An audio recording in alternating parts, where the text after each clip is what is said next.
Hi, everybody. This is Tony Khan, the producer and director of Morning Stories from WGBH in Boston. I don't know about you, but I sometimes make the mistake of insulting a culture that I admire, like the time in Kyoto that I slipped into a Japanese bath with a huge bar of soap to wash up instead of to rinse, or the time that I arrived on time at a dinner party in Mexico City. What an insult. This does not give the hosts the extra hour to enjoy the freedom from precision, which is at the heart of real Mexican courtesy. But what do you do when instead of merely visiting a different culture, you marry into it? Well, one of the experts in the clash of cultures, at least between Russians and Americans, which is a very combustible combination, is an old friend of mine named Lynn Visan. She's American-born, and she wrote a book about Russian-American marriages, and I went to visit her a while ago in her New York apartment, which she shares with her charming husband, Boris. For her new book, Wedded Strangers, Lynn explored the strains and the satisfactions of more than 100 Russian-American marriages, including her own 20-year union with Boris. What's amazing is that even in years when it was extremely difficult for Americans and Russians to get married, in getting exit visas from Russia and entry visas into the United States, there were an enormous number of these marriages taking place. Nowadays, the main problem isn't getting together, it's staying together.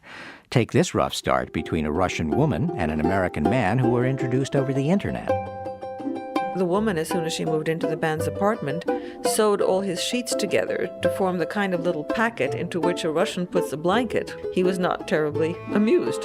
In another case, a Russian woman, whenever the man went out to the store and bought something, would criticize whatever he had bought, because her idea was a man couldn't possibly know how to buy food in a store, and obviously any salesperson would cheat him, and he was probably getting the worst things in the store. Lynn says the differences crop up in every aspect of married life. Take money. Most everyday American financial transactions are, for Russians, voodoo economics. Many Russians still find it basically a somewhat mystical concept. Why, if I write you a check, by some very weird process, that check eventually finds its way home to me. The same is true for savings and financial planning of any kind. I know at least one couple where when the American wife suggested the Russian husband buy life insurance, he was horrified. He said, "What's the matter? You want me dead?" Or of making a will in which you decided who would get what. There was the same reaction of, "Are you planning to murder me?" Then, of course, there's that minefield of married life, just spending time with a friend of your own. There was a misunderstanding with a couple we know in New York where the man said that he was going to go out with a friend for a drink at 8 o'clock. When he wasn't back by 4 o'clock in the morning, the wife was calling up all her friends to see where he was, and when he came in at 5:45, he was perfectly nonchalant. "Well, you knew I was with my friend. What could have happened to us? What am I, a small boy I have to call mommy every 2 minutes?" A Russian feels that a friend is someone to whom you can say anything, whom you can call and who'll come over at 3 in the morning. You may have few friends, but they are real friends. While an American may say, "Oh, I have 50 friends," but none of them will be up to snuff in terms of the Russian definition.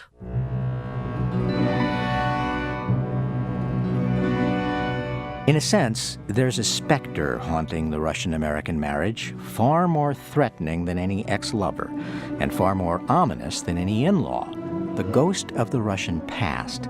Survival in Russia demanded qualities of Russians that many Americans find dogmatic, sneaky, even self-defeating. Lynn says this Russian obstreperousness shows up in every aspect of the marriage, from the rearing of children to the meaning of honesty. In Soviet Russia, what was a Russian to do if there was a party meeting coming up and his best friend was supposed to be given a reprimand or be censured at that meeting? To go and vote to censure your friend is not very nice. To vote against it, you were subjecting yourself to a possible loss of job and all kinds of penalties. What was the best thing to do? Call in sick. Is that a lie? Yes. Was it moral? Yes. And this kind of attitude permeated the entire country. Bosses lied to subordinates, subordinates lied to the people under them, husbands lied to wives, wives lied to husbands, parents lied to children. One Russian said to me about his American wife, "My wife is incapable of lying, and it makes her very difficult to live with." And yet, these marriages survive, sometimes even thrive. Before I left their Manhattan apartment, I asked Boris and Lynn one last question. If there is one quality in the other to which you attribute the longevity of your marriage, 20 years or so, what would it be? Boris? Видите, главное, что нас объединяет. Boris offered an answer Lynn agreed with wholeheartedly. Очень глубокая. Очень глубокая дружба. A very deep friendship. Вот. I would say exactly the same thing. In our case, as in any really true marriage, the spouse is not just a spouse, but your best and your number one friend, for whom you have the kind of feelings that you don't have for anybody else in the world. Russians are drawn to our freedoms and yet feel we're superficial. We're drawn to Russia's passions, yet feel they're dogmatic. Clearly, there's a lot to learn and to gain from each other. Or, as a Russian might put it, since we're going to fight anyway, why not fight about something really important? Пикей, ну так я не могу. Я подальше сел. Это же все слышно, что у него включен. Только не шуми, потому что ужасно слышно. Today's morning story from Lynn Visson and her husband, Boris, Till Death Do Us Part. I did this piece a few years ago, but I see Lynn all the time, and she and Boris are doing just fine. We thought it would be nice, though, to poll some of you to see how you're doing. So we turned to our email, and we found a fellow who lives in Bangkok who has written to us before named Todd. Todd's an American, but he's married to a Thai woman named Goy, whom he met in Santa Fe in the United States, and with whom he's now living in Bangkok. Mixed marriages are accepted here. That's not the stigma there. In fact, all the high society types, the high so, they often marry the foreigner. It's sort of how old am I? How much money do I make? And where do I come from? You know, what town? Mm-hmm. And even then, you would have to go through sort of a testing period with the parents. You know, one of my Thai friends, Chinese Thais, they were born in Thailand, but they have Chinese descent. So my friend loved this one girl, and they decided they're going to go meet mom and dad. And dad never looked up from his newspaper for 4 years until finally he accepted him. So my first time meeting my wife's parents, I was really nervous. I got lucky. I love my family. I just love them.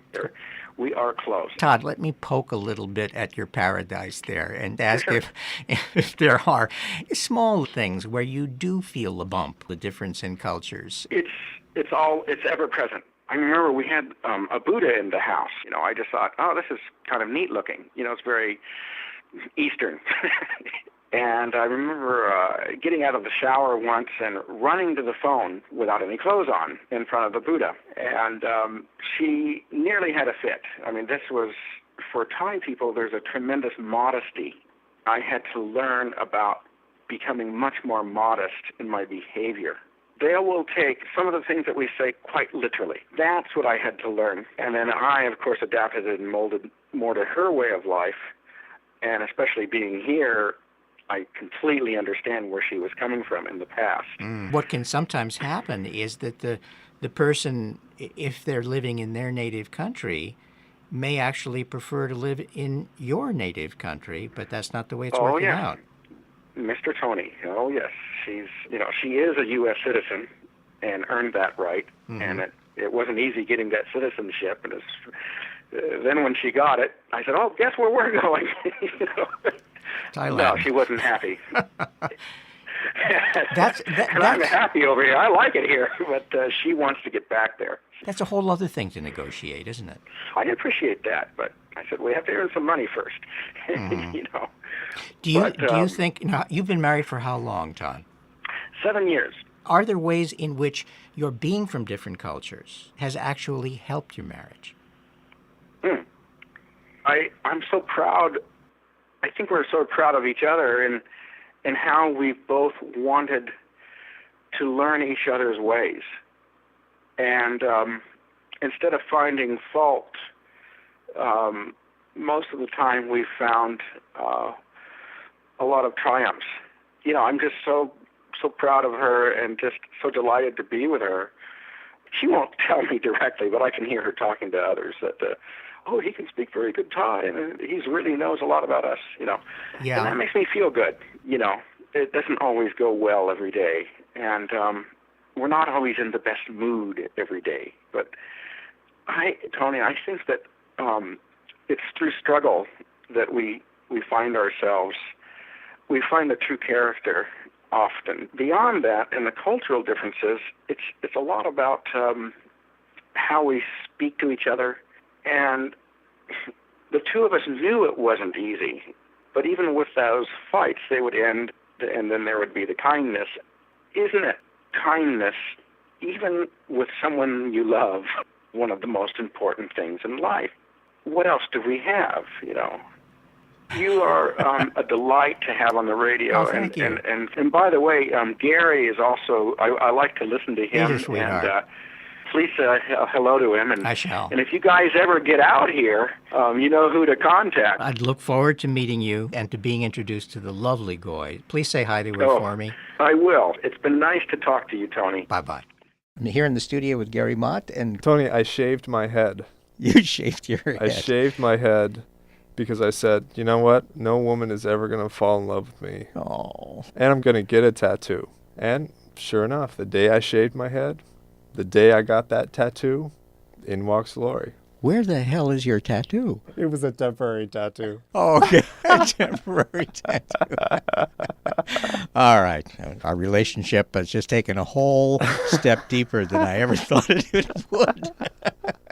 Well, you know, that's very touching. I'm for marriage too, but I do want to quote an old friend of mine who is a Hungarian who has a somewhat different take. She thinks that marriage is a great idea, but only as an option that you have to legally renew every 3 years. She says if you don't go to the court and renew your marriage, then it automatically should be able to lapse. Now, there's a thought that I've hadn't thought before.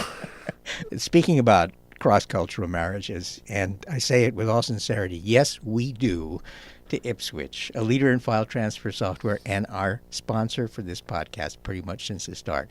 Thank you, ladies and gentlemen of Ipswich. You can reach them at their website, ipswitch.com. Morning Stories is all over the web now. We have a site on Flickr. You know, why did we get into radio, Tony? You'll see why on Flickr. Flickr.com/photos/WGBH Morning Stories. And be sure and send us an email, morningstories@wgbh.org. And keep your downloads going, because we'll be back at you with another morning story from you real soon. Bye-bye.